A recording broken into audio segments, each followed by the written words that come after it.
A day in my life as a business owner, a mother, and a content creator. Maaga pa nga lang nagpunta na nga ako dito sa aming pwesto mga mari dahil meron ngang deliver ng mga soft drinks ngayon. At eto nga, pagkarating nga dito, binayaran ko na rin kaagad at naglagay na rin kaagad kami dito sa may freezer, chiller. Si Dada na nga rin pala yung nakatoka dito mga mari. Tapos ako naman, meron din ako mga inaayos dyan. Tulungan na lang talaga kami para mas mabilis kaming matapos. Hindi na nga rin pala magkakasya yung mga soft drinks doon sa aming pwesto mga mari. Kaya yung iba dito na lamang muna namin nilagay sa bahay. Tapos anytime kapag pupunta kami doon, magdadala na lamang kami kasi nga medyo maliit lang yung space namin doon, hindi kami makapag-stock ng marami. After nga pala namin malagay yung mga stock ng mga soft drinks dito sa bahay, nagpunta na nga rin pala kami dito sa bayan. Magdadagdag pa kasi kami ng mga freezer mga mari since kukulangin talaga yung mga freezer namin. Meron na nga pala kaming dalawang freezer na binili mga mari pero kailangan kasi mas maraming stock yung malalagay namin kaya ayan, bumili pa nga ako ulit ng bago pa. Fast moving din kasi talaga yung mga karni namin mga mari kaya kailangan talaga mag-stock ng madami kaysa maubusan. So yun, nag-check na nga rin kaagad ako dito mga mari at eto nga rin pala yung napili ko. After nga noon, dinala na nga rin kaagad namin dito sa counter para mabayaran na. Nyos ko mga mari, hanggang ngayon talagang paus na paus pa rin talaga ako simula nung opening hanggang ngayon o diba ilang araw na. Halata talaga na pagod ng mami siyang pero sige lang, laban lang, go lang, push lang. So after ko naman mabayaran yung aking binili na freezer mga mari dito sa may family appliances, bumaba na nga rin kaagad ako at nagpunta kami dito sa may groceryhan. Ubus na rin kasi yung ibang mga stock doon sa aming store mga mari kaya kailangan talaga namin mamili at mag-stock ng madami para talaga hindi kami maubusan.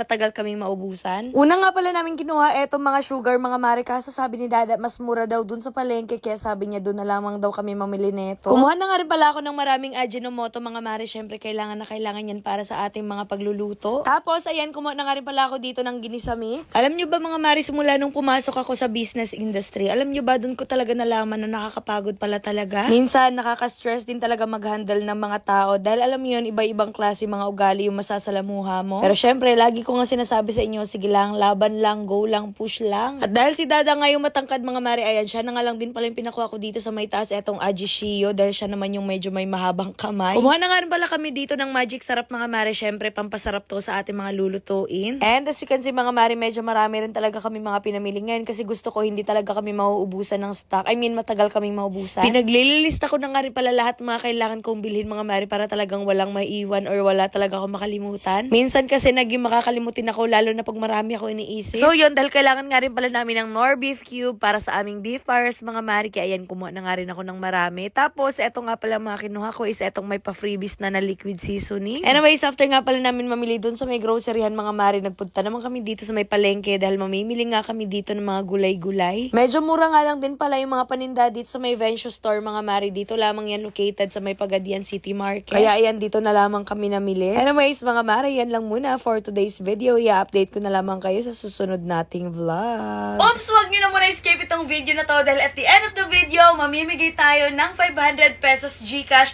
sa mga magda-download at magre-register nitong Slot Ace. So dito nga pala sa Slot Ace guys, ituturo ko sa inyo kung paano ako nananalo at naglalaro dito. So eto nga pala yung nilalaro ko, itong Super Ace, ipapakita ko sa inyo guys. Ayan. Mag-bet lamang tayo dito ng 1,000 pesos and then click na natin to.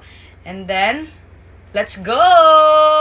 400! Ayan! 400! Ayan! 200 ulit! 200 ulit! Ayan! 800! 800! Ay! 3,600! 36! Oh my God! Nanalo ulit tayo.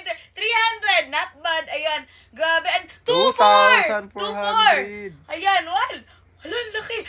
24,000! Oh my God! Massive with Grabe. 26,000! Ang laki! Oh my God! Kaya sa mga gusto manalo at maglaro, i-download nyo na ang Slot Ace na sa comment section ng link at mag-register na rin kayo. Maglagay lang kayo ng proof na kayo ay nag-register at nag-download. Baka kayo na ang mapipili ko sa ating 500 pesos GCash na ipapamigay ngayon. At kung gusto nyo nga mag-download at mag-register, merong link dyan sa comment section, i-click nyo lang yan.